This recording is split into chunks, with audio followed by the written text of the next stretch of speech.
All right, Jeffy. Sorry that my mic sounds so. I think compressed is the word. That might not be the word. That is what it is. Um, I don't know the term for it, but it doesn't sound great. It's kind of a cheap dynamic microphone. Um, but I figured I might as well do some analysis. They say you can't have a hobby if you don't do 5+ minutes of analysis over 40 minutes of doing your hobby, or not 40 minutes, 40 seconds of doing your hobby. Um, I'm doing this in one take too. I don't care.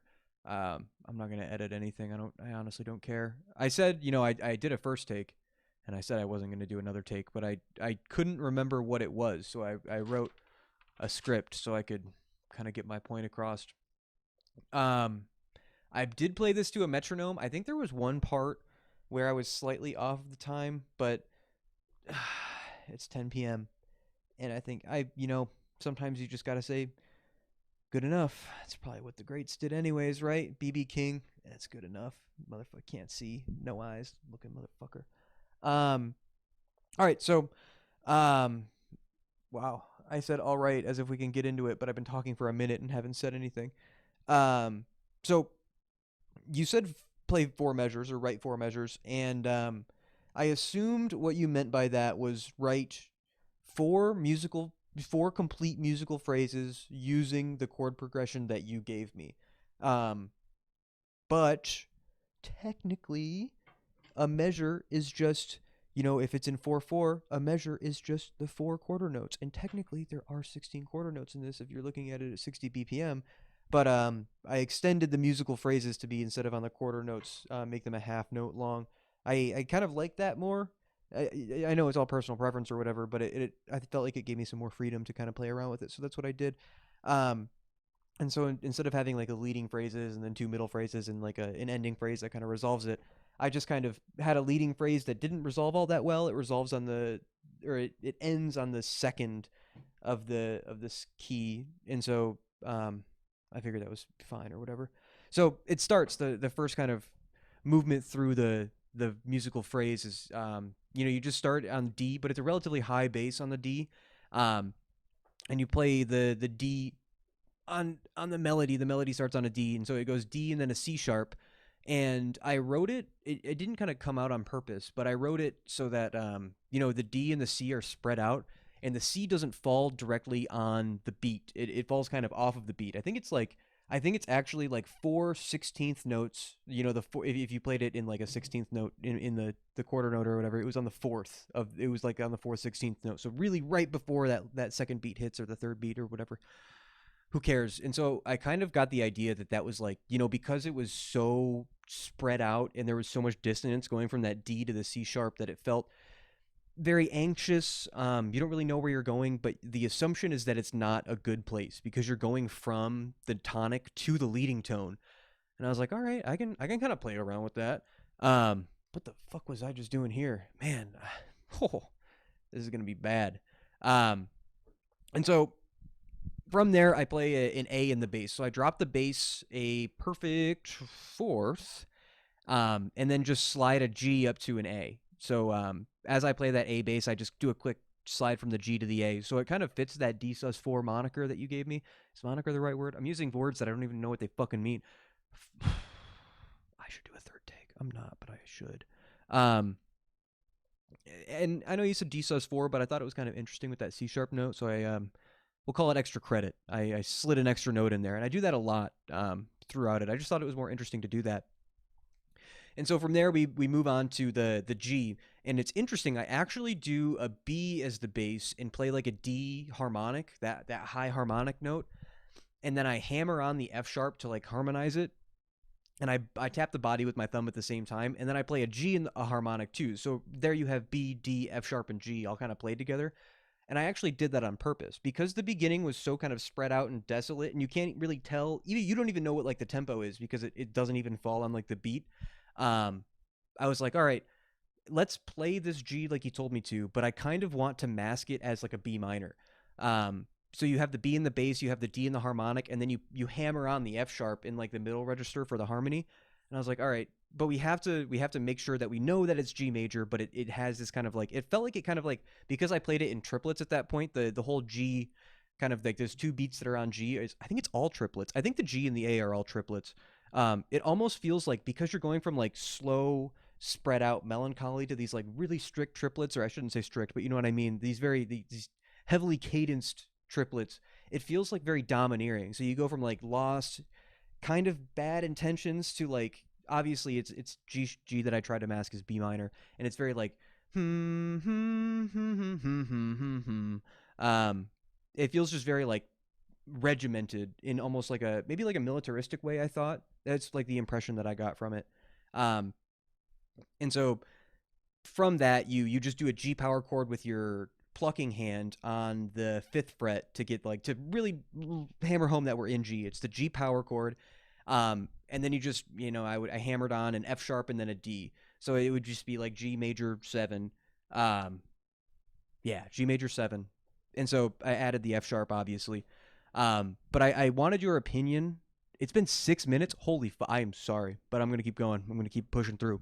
And I kind of wanted your opinion because playing that B in the bass and doing like the harmony or the I guess the other chord tones of B minor right up front, I kind of thought that maybe you could get the impression that the intended motion was tonic to a quick flash to B minor up to G major. That's not what I wanted, but I could see why somebody would think that, and I want to know if that's what you think as well. Um, and then for the A, I just released um, the plucking hand, but instead of playing both the notes, I only play the A. So we get that A bass back to where we were, and I just hammer on a C sharp at the fretting hand, and then I play a D and release the C sharp to play an A. So it's just A with some color added in with the D, like the C sharp, resolves to the D, and then we go back to the A. I think that's a fine musical phrase. I could see why somebody would say like, going from the leading tone to the D gives you like a false sense of resolution. So that's not a good thing because, maybe that C sharp to D motion should really only be used to resolve the piece, and that kind of like you're going back home when maybe you shouldn't be because you're not home. And then I just release the C sharp and play an A. Um, and then in that kind of area, I play B in the bass and E in the melody and slide them both up quickly to a C sharp in the bass and a G in the melody, and then drop that G to an F sharp as like a passing tone to get back to our D. Because then we just play through some variations on the D major. Just go down the fretboard, I'm sorry, and then the melody ends on like I said, the second scale degree, so it doesn't resolve. Obviously, you wouldn't want it to resolve because it's like the opening, right? And so I guess we'll play the first half. 6 minutes for that? 7:47? God damn, I'm so sorry. I kind of hope you just left the video by now. Seems like a big waste of both of our times. Dude, 7 minutes of talking for 19 seconds of I'm wasting more time. Let's just do it.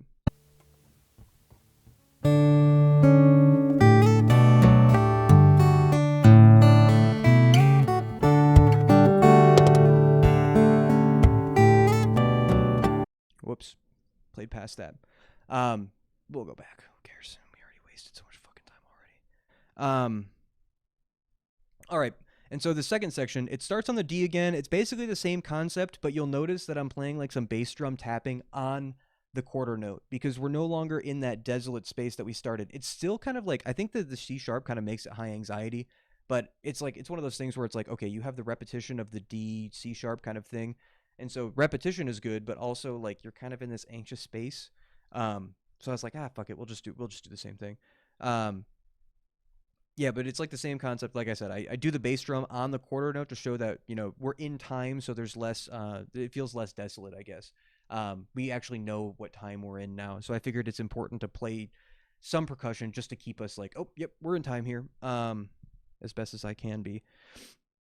And so with the G, it's the same kind of bass power chord, but I add some tapping. Oh, some tapping on the guitar body as well as some harmonics because I don't want it to feel like as dominating as it did before.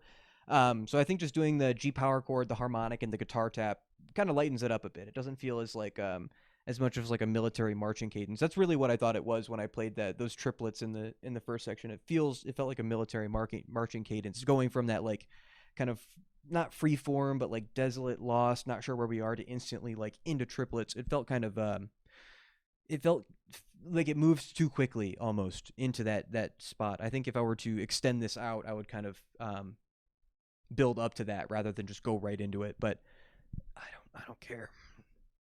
And then the A, it's just a simple A in the bass when we walk the melody up from the tonic of the A chord up to the third, the C sharp. And then we just go C sharp in the bass and play around. We would go C sharp in the bass to an F sharp down to E, so we can get that last and that fifth, the perfect fifth of the A chord. And then we go back to the F sharp, both as like a passing tone, but also like because it ends very like cheap, like it ends so corny. I hate how cornily this ends, but I figure like if it's gonna be like ending all happy and corny and weird, I might as well play around with that like major sixth interval with the A to really ramp up the positivity. At least that's my understanding, that the major sixth would make it sound more positive, or at least more cheery. So I just threw that F sharp in a few times to be like, okay, we're both foreshadowing that we're going home because it's the major third of the tonic and that's where we're going, but also just to kind of add some cheeriness into that A major. And then like I said, it ends on the tonic in like a very cheesy way. And so it's weird that it starts like, I actually think it's like kind of interesting. Like the first quarter of it all, I think, is actually very interesting. And then all of the A and D stuff, like I think the initial D and the G stuff is all kind of almost thought through a little bit. But then the A stuff and the D stuff, like the third and fourth chords of both repetitions of the progression, are just very like cheesy and like, so it's weird. I don't know. I don't think those two, it feels like two different pieces of music that got spliced together twice, I guess. I don't know. I guess we'll play it. I don't even know if this is like a cohesive way of like analyzing my music, but I don't know how else to do it. I'm holding on to a dynamic microphone that the stand is sitting next to me, but I couldn't be asked to just set it up. So you get what you get when it comes to your nephew. All right, so let's play the second part. It should be right here. Yeah, because that's the E. So it should start like right here. And you'll notice that I do the tapping to kind of keep us in time. I like that I did that. I thought that was a really good decision.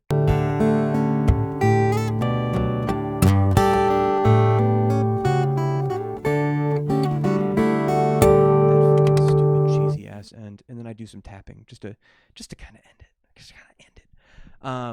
Can I play it again? I want to show that bass off in the. Yeah, you can hear it there. To kind of show that we're in time. I was really proud of that. You can tell because I showed it 3 fucking times. All right, it's been 12 and a half minutes. This could have been a 4-minute thing. I think I just rambled a lot. I don't know. Shoot me a message on what you think based on my analysis. I'd be really interested to hear. More than likely read what you think. Yeah, that's it. Man, it's crazy that you told me to do that a week ago, and I came up with 20 seconds in a week, and then did 13 minutes on talking about it. So I'm gonna splice this all together. At least the playing, like you're gonna watch it. You're gonna know how it goes. I don't know. Bye.